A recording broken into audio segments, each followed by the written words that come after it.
এখন বাজে 5:45, বিকাল 5:45।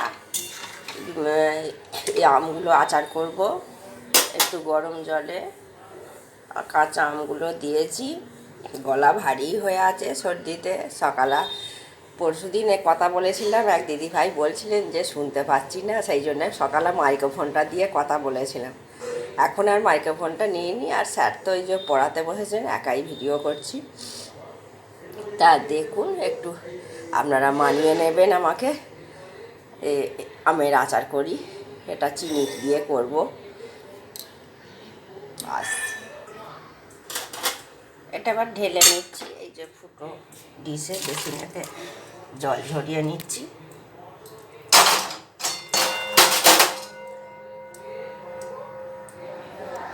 এতে দিয়েছি ওই গরম মশলা, মানে ছোটো এলাচ, দারচিনি, লবঙ্গ, একটু ফোড়ন দিয়েছি, একটু সাদা তেল দিয়েছি। দিয়ে এই আমগুলো, জল ঝরানো আমগুলো ঢেলে দিচ্ছি। দিয়ে একটু নেড়ে চেড়ে নিয়ে চিনি দিয়ে দেবো।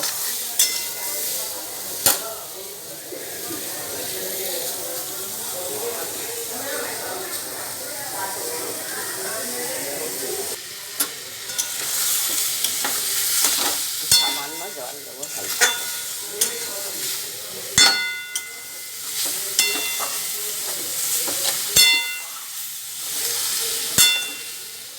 অল্প জল দেবো। এদিকে দুধ জাল দেওয়া হচ্ছে। বাসনগুলো, দুপুরের বাসনগুলো অনেকগুলি হয়েছিল, মাজা হয়ে গেছে, এগুলো গুছবো। সামান্য জল দিয়ে দিচ্ছি।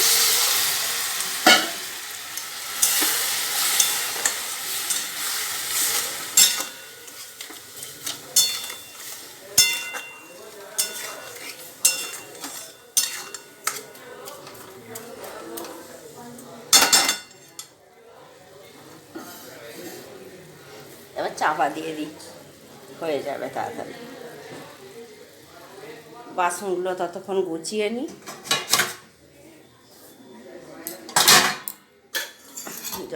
ঢাকা দিই, জলটা ঢাকা দিই।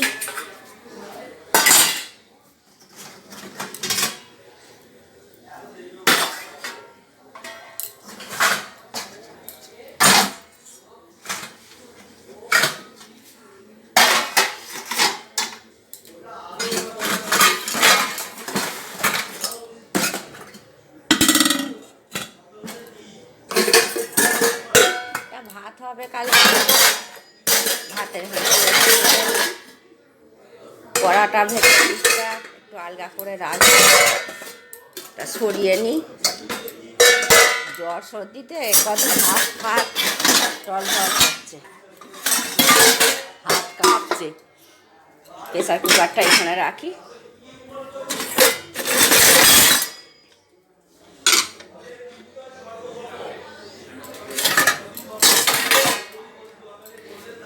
বাটিগুলো এখানে রাখি।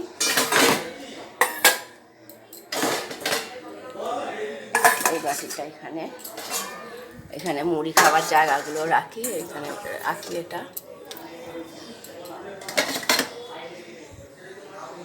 এই যে ঢাকনাটা তখন পাচ্ছিলাম না, ঢাকনাটা দিয়ে দিই। ভাতের হাঁড়ির ঢাকনা, এর উপরে ফ্যানের গামলাটা, ফ্যান গড়ানোর এরকম কড়াটা এরকম রাখি। ভেতর দিকতে তাহলে এই জল থাকে না, জলটা শুকিয়েও যাবে। আর যদি চেপে রেখে দিই, সে ভেতর দিকটা এমন ফুটো, মানে জলের কীরকম থেকে দাগ হয় না কি হয়, সে আর ছাড়াতে পারা যায় না। ওই জন্য এরকম করি আমি রেখে দিই। আর এইগুলো ছোটোগুলো এই যে ভেতরে রেখে দিই। চামচ, খুন্তি, তরকারি তোলার আর ছোটো চামচ, গ্লাসগুলো এতে রাখি। গ্লাসের দুটো শাড়ি, একটা বড় বাটি আছে, এই বাটিটা এখানে রাখি। আর এইগুলো চাটনি খাবার প্লেট, এগুলো চাটনি খাবার প্লেটের জায়গায় রাখি। বাসন কুচোনা হয়ে গেল। গামলার জলটা ফেলে দিই বেসিনে, দিয়ে নিচে এখন উঁচু করে রাখি। তারপরে ওই বাঁকে তুলে রাখবো উপরে। আচ্ছা, দুধটা জাল দেওয়া হয়ে গেছে। কমে রেখে দিয়েছিলাম, ফুটে গেছে। দেখি চাটনিটার কি অবস্থা, দেখি।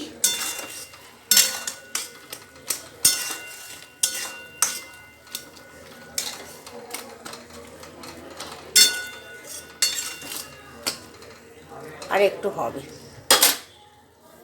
হয়ে গেছে। নামিয়ে নিই, গ্যাস অফ করে দিই। এটা আমার শাশুড়ি মায়ের কাছ থেকে শেখা।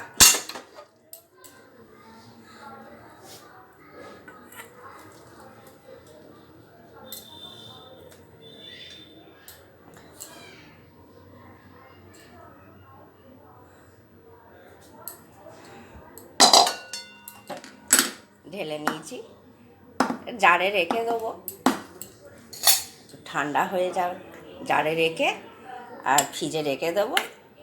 যখন কেউ লোকজন এলে চাটনি হয়তো করতে পারলাম না, তখন টক করে দিয়ে দিলাম। আর এবার ওই আমগুরটা করে নেব।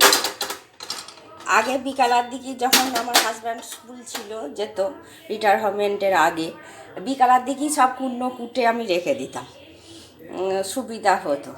সকালে উঠে টক করে রান্না করে নিতাম, তারপর পুজো করতো। এখন রিটায়ারমেন্টের পরে যেন কাজ বেড়ে গেছে, আরও সকালের দিকটা খুবই ছুটোছুটি করতে হচ্ছে।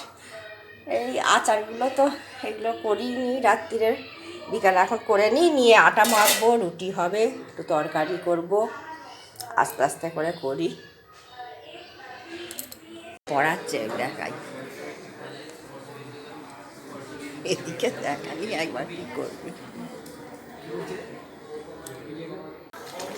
গুড় আমটা এই যে ফুটছে, এখন জল অনেক আছে, এখন জল মরবে, শুকনো শুকনো হবে, তখন নামাবো।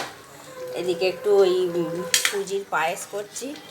কিছু খেতে ভালো লাগছে না, কালকে একটু করেছিলাম আর একটু বেঁচে গিয়েছিল, তার একটু দিয়ে করছি। এবার আমার সর্দি জ্বর হয়েছিল, আমার হাজব্যান্ডেরও হয়ে গেছে। ওই খাবো। সকালে রান্না করতাম না, এবার সেই বললাম তো মেয়ে চলে গেছে, কিন্তু সেই ওদের ওখানে কারেন্ট নেই গো।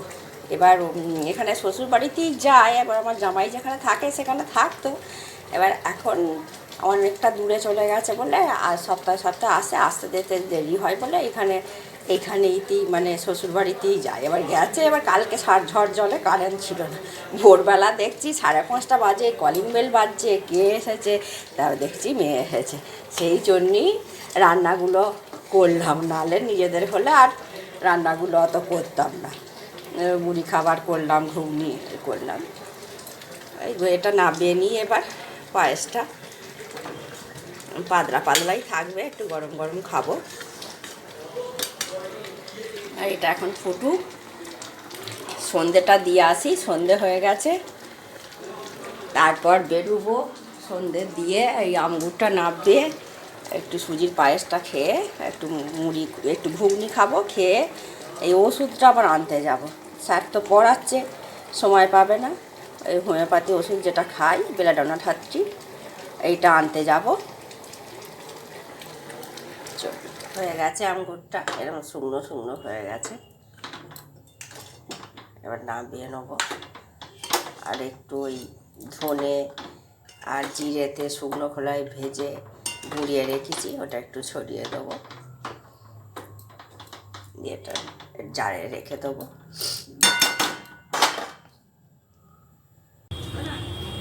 চলে এসেছি এই হোমিওপ্যাথি ওষুধের দোকানে, ওষুধটা নেবো। এই যে বললাম যে ওষুধ আনতে যাবো, ওই বেলাডোনা 30টা নেবো। দাদাকে বলছি তাড়াতাড়ি দিয়ে দিন, আবার স্টুডেন্টগুলো ছাড়বে, তো 8টায় ছাড়বে স্যার, জানাতে হবে আমাকে একটু। দাদা বলছে হ্যাঁ দিয়ে দিচ্ছি, তাড়াতাড়ি আপনার কি আগে ছেড়ে দিচ্ছি, দিয়ে দিচ্ছে, নিয়ে চলে আসছি।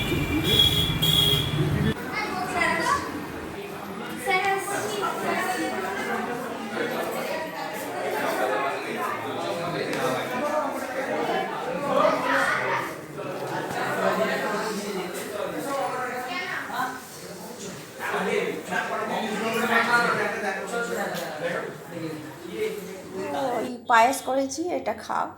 আজকে আর চা করিনি, তখন পড়াচ্ছিলে। শরীর আমারও জ্বর হয়েছে, তোমারও হয়েছে, আমার জ্বরের মুখে এটা ভালো লাগছে, তুমি খেয়ে দেখো তোমার কেমন লাগছে। হ্যাঁ ভালোই লাগছে। গলাটা গরম গরম, ওই জন্য আমি গরম করে দিলাম হ্যাঁ। তবে একটু কাজু কিশমিশ দিয়ে করেছি, একটু দুধ দিয়ে পাতলা পাতলা করে করেছি। মুড়ি আর চিবুতে ভাল লাগছে না। এটা খাও। রাতে রুটি একটু মাংস চিকেন করে কষা করে দেবো। এই যে আমগুড় হয়ে গেছে, জারে রেখে দিয়েছি। আর আঁটিগুলো রাখলে খারাপ হয়ে যাবে। আঁটি 3টে আছে, মেয়ে আমি আর আমার হাজব্যান্ড 3জনে খেয়ে নেবো। অনেক আমেরই আচার করেছি, গুড় আম 5 কিলো মতো হবে আমগুড় করেছি। চিনিরও করেছি কিছু কিছু, আর এক ঝাল আচার আর আম তেলটা করব।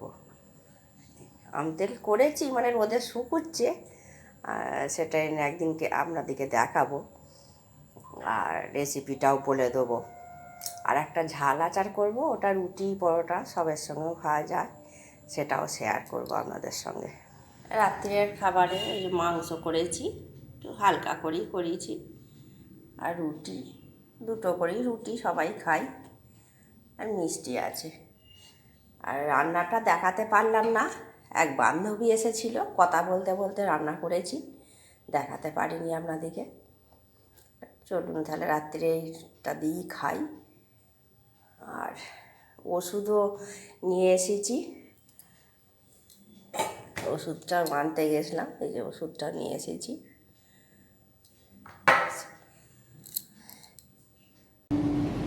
এখন বাজে 6টা 15, উঠেছি 6টার সময়। শরীরটা খারাপ হলে একটু দেরি করেই উঠছি। দিয়ে উঠে একটু কাজ টাজ করে ঠাকুরের দর্শন করতে এসেছি। ঠাকুর প্রণাম করে নিই। কৃষ্ণের কৃপায় আমার দিন ভালো যাক, তার সঙ্গে আপনাদেরও ভালো যাক। আর ভিডিওটা বেশি বড় করব না, ভিডিওটা আজকে এখানেই শেষ করছি। যদি ভালো লাগে লাইক কমেন্ট শেয়ার ও সাবস্ক্রাইব করবেন। আপনারা ভালো থাকবেন, সুস্থ থাকবেন। দেখা হচ্ছে পরবর্তী ভিডিওতে।